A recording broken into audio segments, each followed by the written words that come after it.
Holes. Thank you for having me. Yeah. And we thank you for being here, Barnaby. Welcome to the Deep Dive, the place where we cut through the noise of financial documents and property metrics to find the core truths that really matter. And today, we're digging into something you can't hide on a spreadsheet. We're talking about the silent language of real estate. The physical infrastructure. Exactly. It's the truth teller that, can't be papered over or just covered with a coat of paint. That's so true. While, look, many parts of a property sale can be managed or dressed up, right? You can tweak a budget, maybe repaint a clubhouse. Sure. Cosmetic stuff. But actual physical decay, you just can't hide that. Yes. So our mission today is to quickly and thoroughly understand how visible infrastructure decay, deferred maintenance, as it's known, translates directly into lost financial value. And not just vaguely lost value. We're talking specific price deductions. Specific deductions, and critically, how it creates massive lending risk in any property transaction you might be looking at. Every sophisticated buyer knows this. The property's physical plan, its infrastructure, it's basically the asset's lie detector. Every single crack in the pavement, every backed up drain, maybe a rusted electrical component, it speaks volumes. It tells a story. It really does. It's the ultimate signal of how that property has been managed, and maybe more importantly, how much capital debt the new owner is about to inherit. And here's the key insight, the thing that underpins all of this. It's not that investors inherently hate fixing things. They don't mind CapEx if it's planned. No, it's the surprises they hate. Exactly. Surprises are the absolute silent killers of confidence and definitely of cash flow. Yeah.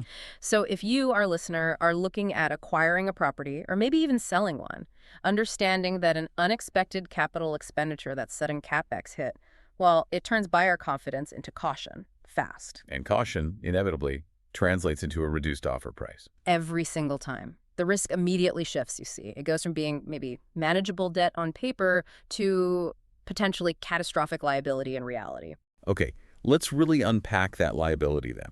How does it build up? How does it compound over time? Let's start with that fundamental psychological impact. When a potential buyer or maybe a lender drives onto a property and the first thing they see is physical decay. Crumbling roads, maybe some sagging utility lines, standing water. What's the immediate reaction? Not even the financial one yet, just the gut feeling. Oh, it's an instant credibility killer right away. It suggests a, frankly, profound lack of attention to detail. Yeah. And that perceived negligence, it's immediately assumed to extend far beyond just the asphalt they're driving on. Right, if they couldn't handle something that visible. Exactly. If the current owner or the management couldn't handle patching a road properly, or maybe just labeling a breaker box correctly, the buyer automatically assumes, okay, the financial documentation is probably sloppy too. Utility records missing. Or missing. Or inaccurate. And frankly, that the owner might just be generally incompetent or worse, trying to hide something. That erosion of trust, it gets very expensive, even before you start talking about the actual repair costs themselves. So the visual neglect becomes a kind of proxy then, stand-in for potential hidden financial negligence. Right. If they missed the big, obvious problems. What else is lurking? Yeah, what's lurking underground or buried in the books somewhere. Precisely. And this is really where the analogy of deferred maintenance as debt really takes hold. It's powerful. Okay. Think of it like running up a high-interest credit card bill. You ignore the maintenance payment today, right? You think you're saving money. But the interest, which in this case is the rising cost of future repairs, plus the lost value the market now perceives because of the decay it just compounds, silently, quickly, right there in the physical systems themselves, in the asphalt, in the pipes. That comparison to debt is so critical because you hear it all the time. Sellers genuinely believing they are saving money by putting off maintenance. They really do think that. But that supposed saving, it's just the principal on the loan, isn't it? Yeah. And meanwhile, the interest rate is just skyrocketing every single day they wait. The compounding effect is absolutely brutal. I mean, think about it. What might have been a simple, say, $10,000 crack seal job 5 years ago, if that's neglected, it allows water to get in. Water penetration destroys the subbase of the road. And suddenly, you're not looking at a patch job anymore. You're looking at a full replacement requirement. Could easily cost $150,000 today instead of $10,000 5 years ago. So ignoring maintenance, it doesn't save money, not really. It just guarantees that someone else, usually the buyer, is going to calculate that future cost, charge you a hefty discount for inheriting that risk. Right, the risk premium. Exactly. And then they'll probably end up paying exponentially more to fix it later anyway. The longer you defer, the steeper that inevitable discount becomes. There's no escaping it. And crucially, that discount isn't just for the repair itself, is it? It's also for the hassle factor, the inconvenience, the risk premium we just mentioned, the lost time the buyer now has to spend managing some emergency CapEx project. Instead of focusing on what they bought the property for, which is usually increasing the net operating income, improving operations. Right. Okay, this is huge. So let's get tactical. We need to give our listeners, whether they're managing a portfolio or maybe prepping for an acquisition meeting, the specifics. What are the technical components that scream financial risk? Let's talk about those big four infrastructure checks that, sophisticated buyers are running in their heads almost instantly when they tour a property. Yes, this is the granular checklist. You need this. If you can speak the language of technical decay, you gain control of the valuation conversation. It's that simple. Hashtag, tag, ARA roads, any. Okay, let's start with roads. Asphalt. It's the first impression, right? The immediate curb appeal killer, or maybe savior. What are the key warning signs that tell a buyer, uh-oh, there's a structural problem here, much deeper than just a surface crack?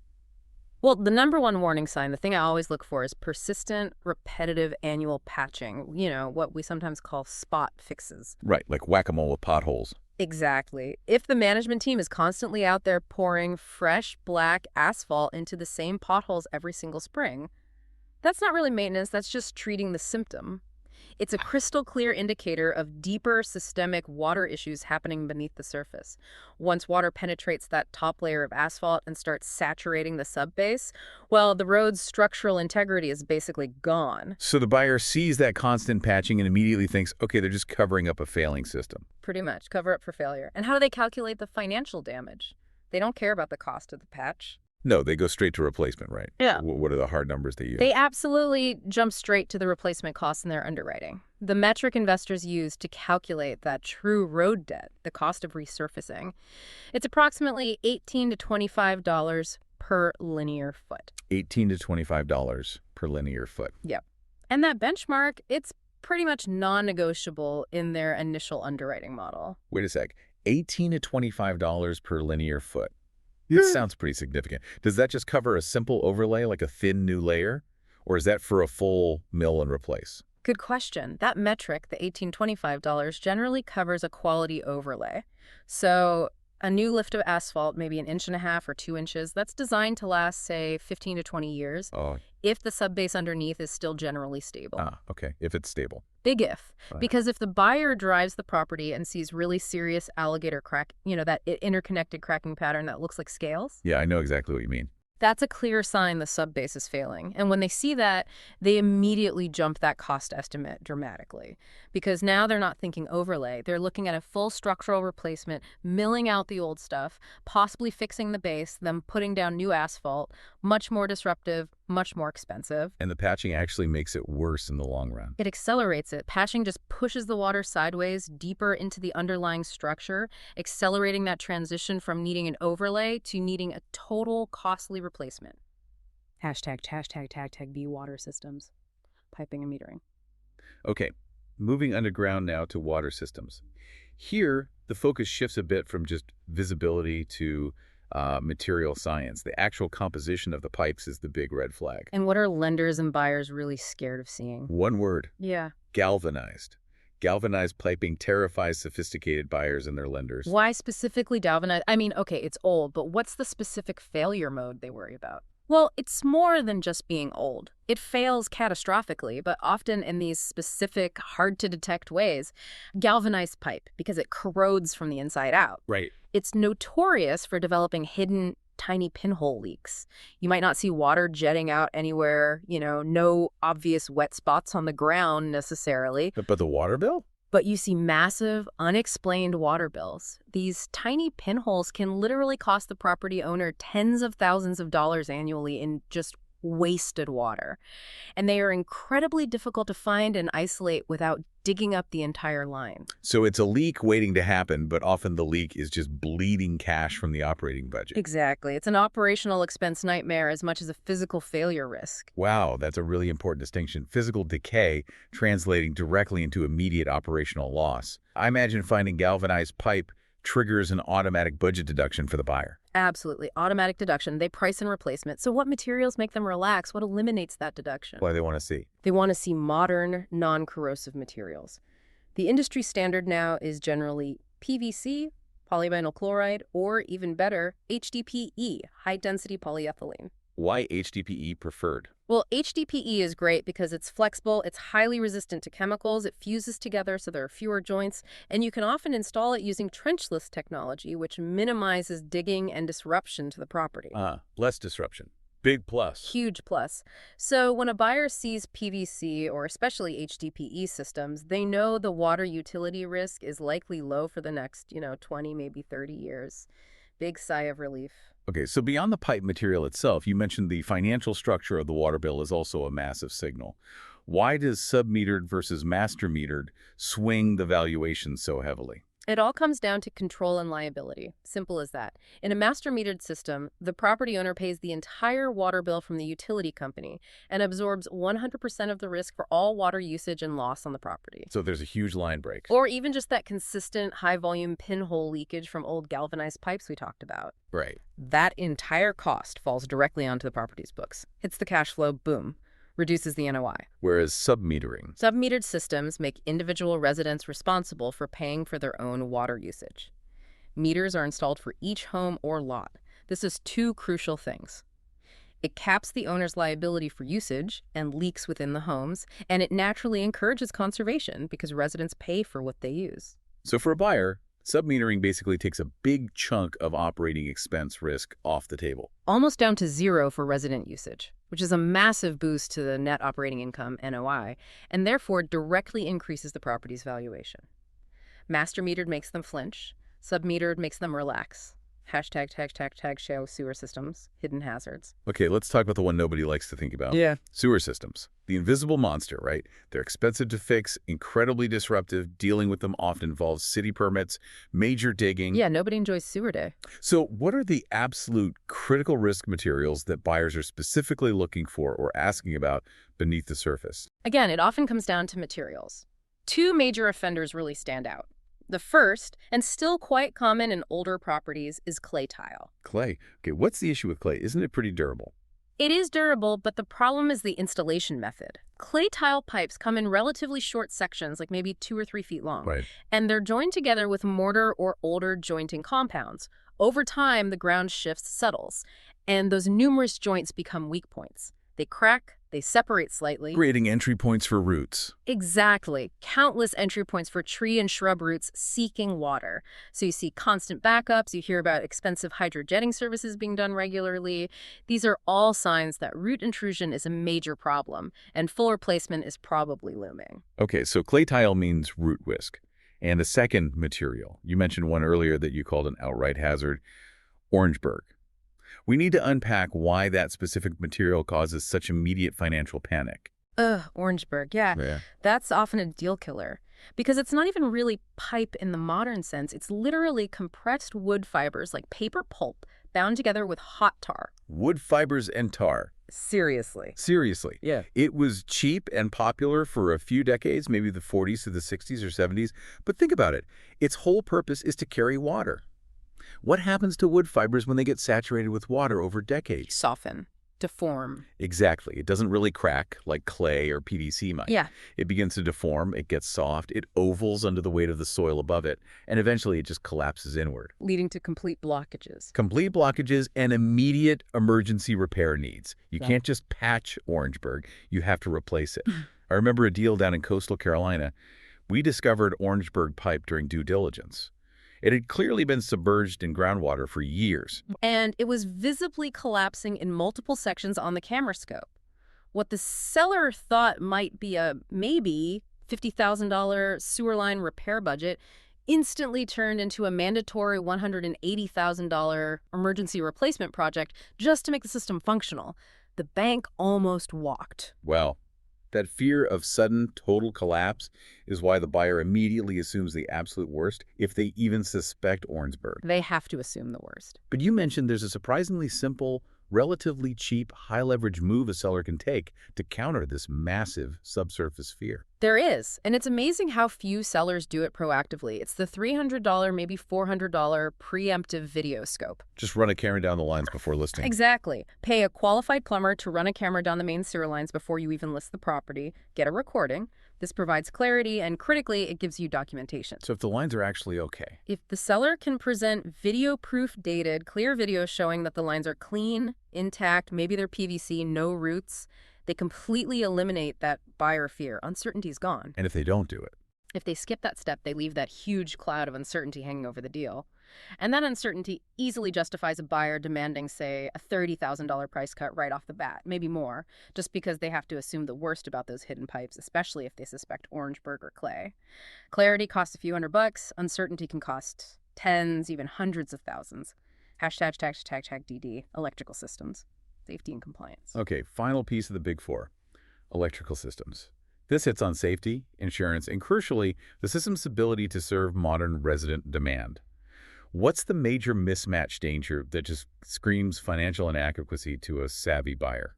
It's the load mismatch. Specifically, seeing old 30-amp pedestals or service panels trying to serve modern homes that really need 50, 60, or even 100 amps. 30 amps just doesn't cut it anymore. Not even close. Think about modern appliances, central air conditioning units, electric dryers, multiple computers, big screen TVs, maybe an EV charger down the line. Yeah. A 30-amp service simply cannot safely handle that kind of load. This immediately becomes a huge insurance liability because of the constant risk of trip breakers, overheating wires, and worst case, fire. Insurance underwriters flag this instantly. It's a major safety and compliance issue. And what about the wiring itself? Why do lenders, in particular, view aluminum wire as such a hard stop, even if it seems to be functioning okay at the moment? Aluminum wiring. Yeah, that's another frequent deal killer, especially the older stuff from the 60s and 70s. It's notoriously prone to overheating and failure, mainly due to its inherent physical properties. That's so. Well, unlike copper, aluminum expands and contracts much more significantly when it heats up and cools down. That's called thermal cycling. Every time a heavy load is drawn, it heats up and expands, then it cools and contracts. Okay. Over time, this constant movement causes the connections where the wire meets the screws on breakers and outlets to loosen up. Loose connections create higher resistance. Higher resistance creates excessive heat. And heat leads to fire risk. Exactly. It's a well-documented fire hazard. So a lender sees aluminum wiring noted on an inspection report. They see a future lawsuit waiting to happen. They see a potential total loss claim on their collateral. They often just won't fund the deal unless it's remediated, which usually means full replacement. Okay, so undersized service and aluminum wiring are huge red flags. What about the final piece, just basic organization and documentation?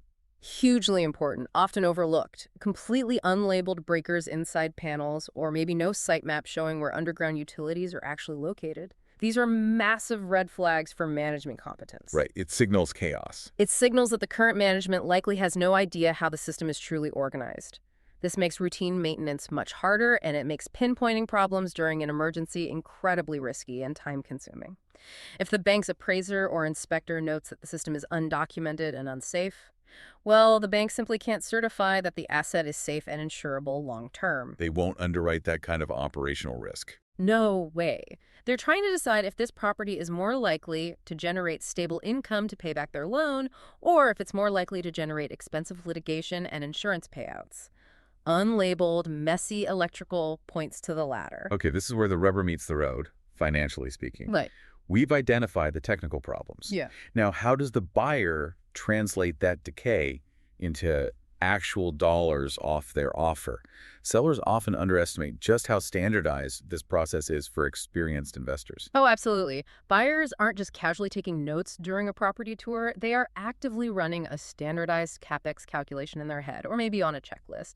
They are effectively rewriting their offer, lowering it right there on the sidewalk. Before the seller even gets a callback sometime. Often before the seller even knows there's an issue. They have a known market standard budget range for fixing specific common infrastructure infrastructure problems.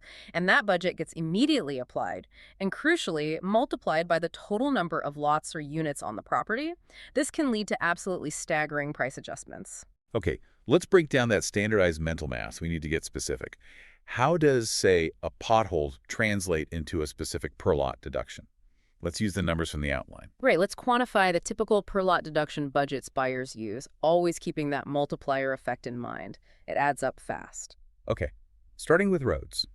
If the buyer sees significant decay alligator cracking, lots of potholes, and they determine remediation is needed, the outline says they budget roughly $1,000 to $2,000 per lot. How does the physical appearance feed directly into that dollar calculation? The physical appearance is the trigger, the justification. An experienced investor can eyeball the roads, estimate the linear footage needing major repair or overlay, calculate the approximate total cost using that $18.25 per foot metric we discussed. Good. And then they normalize that total cost across the number of occupied lots or units. So if their estimated total road cost comes out to, say, $200,000 for a 100-lot property, that's $2,000 per lot they need to account for. And you mentioned a rule of thumb earlier about potholes. Yeah, it often boils down to a quick psychological anchoring rule they use during the walk. Every significant observed pothole equals an immediate $50 deduction off their mental offering price. $50 per pothole. Why $50? Seems a bit arbitrary. It's not about the exact cost to fix that one pothole. It's a tangible, easy-to-count metric that reinforces the psychological reality for both the buyer and eventually the seller. You, the seller, are paying financially for every single visible flaw on this property. It makes the decay cost real and immediate. That's a powerful anchor. Okay, moving to water lines. If the buyer confirms, maybe through records or inspection, that there are old galvanized lines, the budget jumps to $1,500 to $3,000 per lot. Are they waiting for a plumber's quote to apply that? Absolutely not. Finding old galvanized lines, especially if they look original, triggers an automatic deduction in their underwriting. The buyer prices and the full replacement cost immediately. Full cost, not just a repair allowance. Full replacement cost, because they know, based on industry standards, that the system's useful life is likely nearing its end or it's already past it. They have to assume 100% replacement will be required within their initial holding period, often invoking that 5-year rule we'll touch on more later. The seller has to provide irrefutable proof, like recent replacement invoices or clean inspection reports, to overcome that built-in assumption. Otherwise, the deduction sticks. Okay, what else? Sewer lines. Typical budget here is $1,000 to $2,500 per lot if issues are found. What's the immediate consequence if that pre-listing video scope we talked about wasn't done and the buyer finds issues like heavy root intrusion or worse, suspects Orangeburg? This is where the buyer gets what we call retrade ammo, high-powered ammunition. Retrade ammo. Explain that. When a buyer, during their due diligence period after the initial offer is accepted, uncovers significant previously undisclosed issues like confirmed root blockages via their own camera scope, or finding sections of Orangeburg, that discovery becomes high-leverage ammunition for renegotiating the price downward, significantly downward. It's more than just asking for a repair credit. Oh, yeah. It's often the difference between asking for a simple price reduction versus demanding a full retrade, which implies a material, substantial change to the core terms of the deal, usually the price. If the seller refuses to drop the price sufficiently to cover the now proven sewer repair cost plus hassle factor, the buyer has solid grounds and often the contractual right to walk away from the deal entirely. The risk is no longer assumed, it's proven. So it's not just a minor negotiation point. A bad sewer scope can basically break the deal's back if the seller isn't prepared. Exactly. The physical integrity of that hidden sewer line directly dictates the financial integrity of the purchase contract at that point. Okay, and finally, electric upgrades. Budget here is $800 to $1,200 per lot if needed. If those low amperage issues or safety concerns like aluminum wiring are confirmed, this is often the fastest way to kill the financing, isn't it? Which kills the deal. Absolutely. If the electrical infrastructure is found to be significantly substandard, especially regarding low amperage capacity that can't serve modern needs, or major safety hazards like exposed or failing aluminum wiring, this often leads directly to lender refusal if those issues get flagged prominently in the bank's appraisal report. The bank just says no. Or they'll say yes, but they mandate the fix. They require the issue to be corrected before closing, or they demand a hefty escrow holdback. If the seller refuses to pay for the upgrade before closing and the buyer can't come up with the extra cash for the escrow on short notice, the deal just dies. The property instantly becomes a non-financeable asset for that buyer with that lender. And the power of the multiplier effect here is just staggering. Let's take your 100-lot property example again. If the buyer applies even a conservative $1,500 deduction per lot for those old galvanized water lines, That's $150,000. $150,000 instantly wiped off the perceived value of their offer price before they even start looking at the roofs, the clubhouse, the unit interiors. That is precisely the core concept you have to grasp.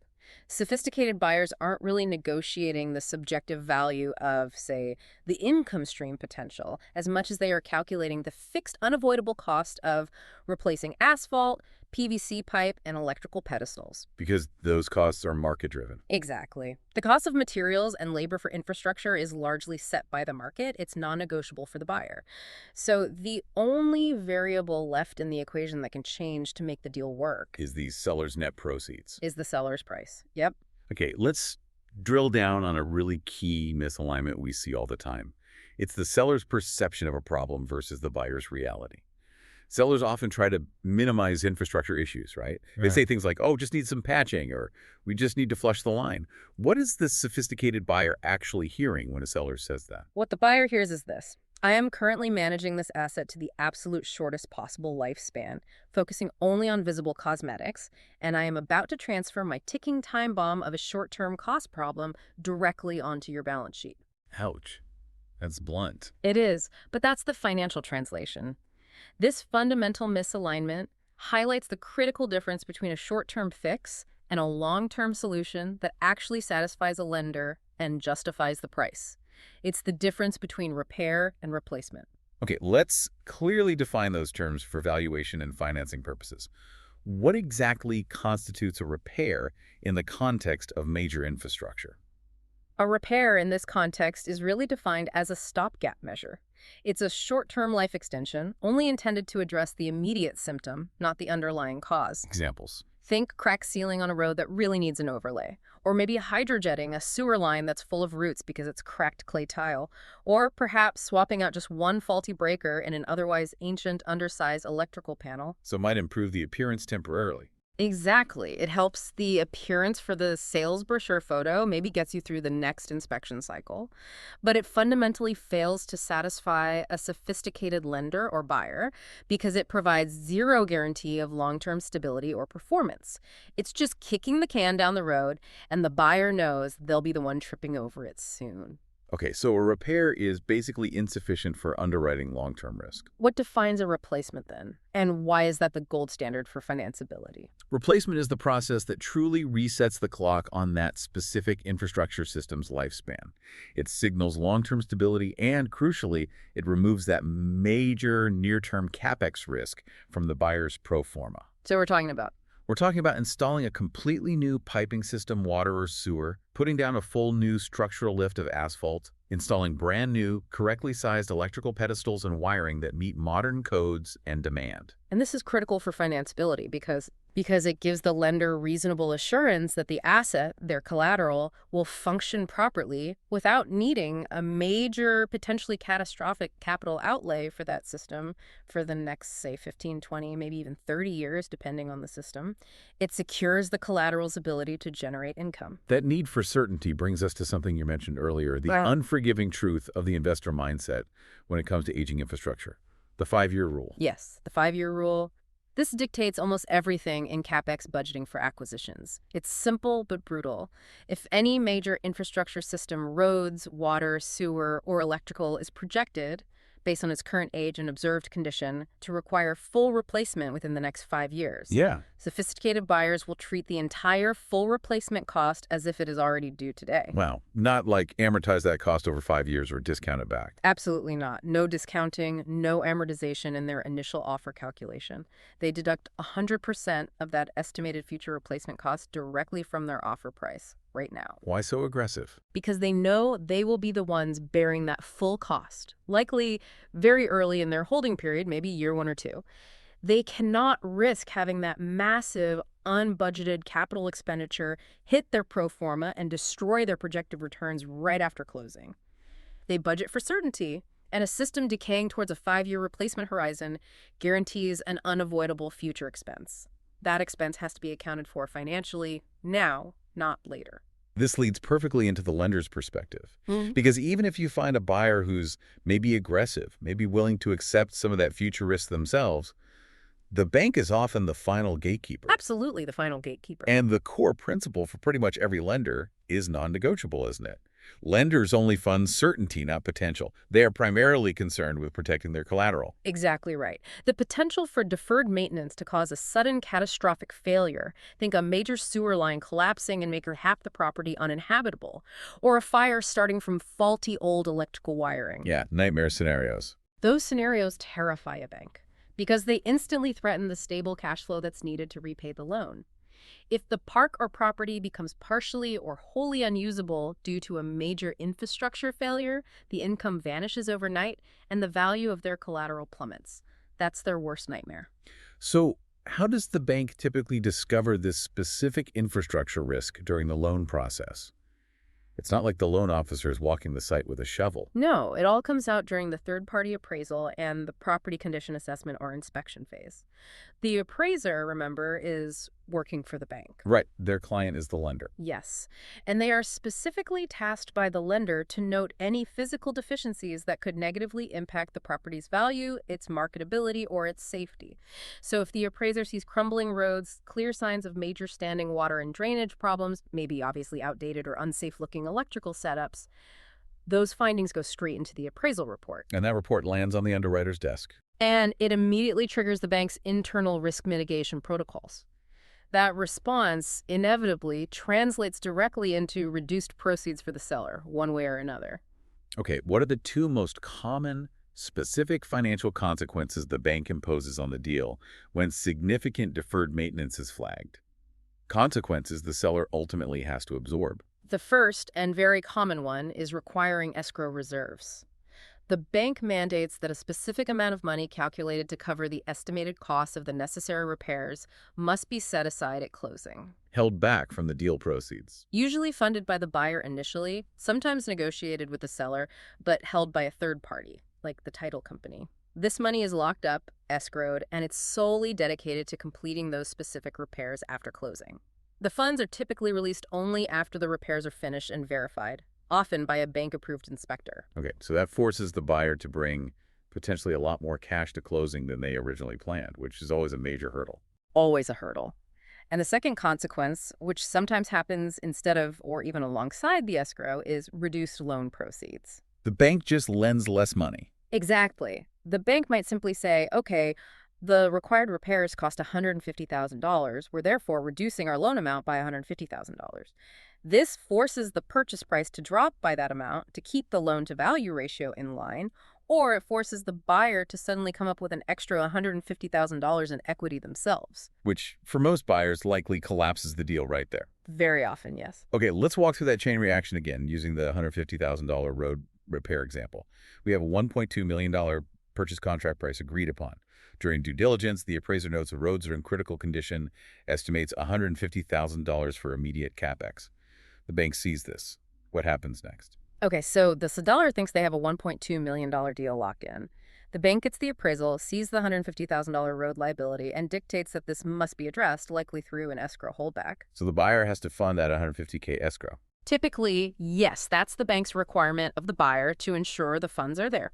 Now, let's say the buyer was planning on getting a 75% loan-to-value mortgage on that $1.2 million price, meaning they expected to bring $300,000 in equity. Suddenly, they realize they need their original $300,000 plus another $150,000 cash just to satisfy the bank's escrow requirement. So they need $450,000 cash now, not $300,000. Right. They likely can no longer afford to pay the original $1.2 million purchase price and simultaneously fund the bank's mandated escrow. The deal structure is broken. So the buyer has no choice but to go back to the seller and say, look, the bank requires this $150K escrow. To make this deal work, you need to drop the price by $150,000. Right. That's the most common outcome. And why can't the seller just say, okay, I'll give you a $150,000 credit at closing? Yeah, why not just a credit? Because the bank controls the mechanism here. A simple credit reduces the sale price, sure, but it gives the bank no guarantee that the buyer will actually use that $150,000 saving to fix the roads. The buyer might just pocket the difference.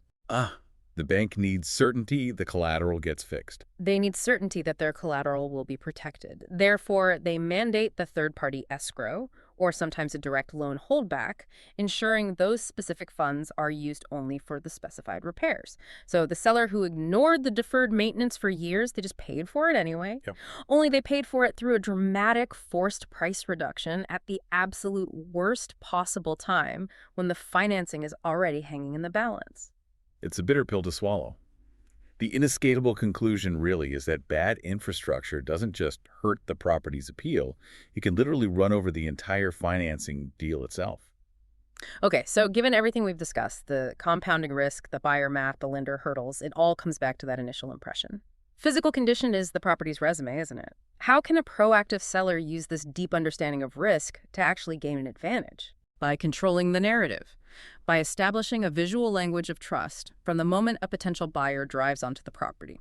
Because you're right, they are reading the state of the infrastructure as a direct reflection of the owner's competence and diligence. What does that look like in practice? It's simple things visually. Smooth, recently crack-sealed roads. That signals an organized owner who proactively reinvests capital. Neatly labeled utility pedestals and electrical breaker boxes. That shows professional documentation and meticulous management. Seeing no standing water after a rain. That tells the buyer the drainage systems are well designed and managed efficiently. So when the property itself speaks volumes of organization and care, The buyer's initial, often subconscious CapEx deduction calculation immediately goes down. Their fear level drops. Trust starts to build. okay, so what are the essential, actionable pre-listing steps a seller absolutely should take? Steps that change the conversation from, uh-oh, how bad is this hidden liability, to, wow, how organized and trustworthy is this seller? There are about 7 key steps, I think, that offer massive ROI in terms of preserving value and smoothing the transaction. First, proactive clarity. Walk every major utility line yourself and critically gather video proof. Even if you suspect problems, like that Orangeburg. Especially if you suspect problems. If the sewer line might have Orangeburg, you absolutely want to know exactly where the problems are and how bad they might be before the buyer finds out.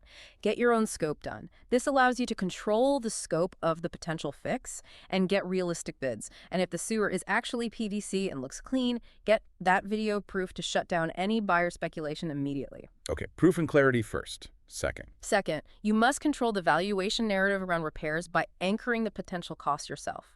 Don't let the buyer invent a huge number. Obtain 2, maybe even 3, independent bids from reputable contractors for any major unavoidable repairs you've identified, road resurfacing, maybe sections of water line replacement, electrical upgrades if needed. Use these professional written bids to anchor any future negotiation. If a buyer comes back later demanding a $300,000 deduction for roads based on their estimate, You can pull out your bids. you pull out your documented independent bids showing the actual market cost is, say, $200,000. You immediately regain control of the narrative and the cost expectation. Smart. Third is tackling the low-hanging fruit, the obvious stuff. Yes. Fix the things that just scream basic neglect. Immediately replace any broken or clearly damaged utility pedestals. Fix all visible water leaks, even minor drips, and make sure every electrical panel is properly labeled. These are often relatively inexpensive cosmetic fixes, but they instantly restore a sense of order and care. And the roads. Yeah. Even if you can't afford a full overlay. At the absolute minimum, cleanly patch all significant potholes. Don't leave them gaping. And seriously, consider getting a basic seal coat applied to the roads before listing. It's mostly aesthetic, but that fresh, uniform black surface makes a huge psychological difference compared to faded, cracked asphalt. It can change the initial offer by tens of thousands for a relatively low cost. Okay, and the final piece, often overlooked but crucial for that competent manager signal. Comprehensive documentation. You must label all utilities clearly and document their locations accurately on a site map. Make sure key shutoffs are marked. Ensure breaker panels are fully and correctly labeled. Knowing exactly where the water main shutoff is in an emergency or which breaker controls which unit, that shows meticulous professional management. Reduces perceived operational risk. Dramatically, it convinces the buyer they're purchasing an efficiently run operation, not inheriting a chaotic mystery box full of problems waiting to explode. The ROI on this kind of pre-listing diligence seems spectacular because you're essentially identifying and neutralizing the buyer's primary leverage points before they can even use them against you. We see this cost-benefit play out constantly. It's almost a formula. A $2,000 investment in getting pre-inspections, getting bids, and doing some minimal cleanup and labeling today reliably prevents a $50,000 discount or retrade demand tomorrow. It's not about hiding the necessary capex. Not at all. It's about quantifying it accurately, pricing it realistically into your asking price from the start, and proving through your actions that you are an organized, trustworthy owner who deserves top dollar for a well-documented asset. Okay, let's try and synthesize the big lesson from this deep dive. The core message seems incredibly powerful and, frankly, inescapable. Deferred maintenance is debt. Plain and simple. It's a debt that absolutely must be paid. There's just no escaping the cost eventually. Right. The only choice you really have as an owner is when and how you pay for it. Either you pay for it proactively, on your own terms, before closing. Or the buyer identifies it, seizes the leverage, and charges you for it, plus interest and a risk premium through a price reduction or kill deal after they've found it. You mentioned an anecdote earlier about a seller who thought he was being savvy. Yeah, it often comes down to this acute misunderstanding of capital versus cash flow. I recall this specific seller, nice guy, genuinely believed he had been financially smart because he'd saved money by not paving his property's roads for over 10 years. He literally pointed to the untouched, say, $120,000 in his capital reserve account as proof of his savings. But the market and the buyers saw the decay, not the bank balance. Exactly. The buyer's appraisal, driven by the lender's requirements, came in significantly lower than expected. It explicitly factored in the now necessary $150,000 cost of resurfacing, plus the associated loss of credibility and perceived risk due to the sheer operational hazard those crumbling roads represented. So his savings. By neglecting the maintenance, he had completely failed to account for the unavoidable future cost and, just as importantly, the fear that visible decay instilled in buyers and lenders. He ultimately had to sell for at least $120,000 less than he likely would have if the roads had been maintained and presented well. His perceived savings were completely vaporized, plus some by the market's very real fear of inheriting that deferred debt. That's such a painful but perfect illustration of the point. Every crack in the asphalt, every backed up sewer line, every flickering light fixture. It's really just a conversation you haven't had with your buyer yet. That's a great way to put it. And that conversation is going to happen eventually. And it usually happens at the worst possible time when the bank's underwriters are listening in, holding the purse strings. So the final thought for our listeners. Be proactive. It's that simple. Fix what you reasonably can before listing. Document everything, especially what you can't or choose not to fix. Get those independent repair bids to anchor the costs realistically. Price your property accordingly with transparency about known issues. Control the narrative of risk before the buyer does. Because deferred maintenance doesn't just wait patiently for the closing date. It simply waits for leverage. And an informed investor will always seize that leverage the moment they see the first financial consequence of neglect. Powerful stuff. Thank you for breaking that down so clearly. My pleasure. It's critical knowledge for anyone in this space. Absolutely. Thanks for joining us for this deep dive. Until next time.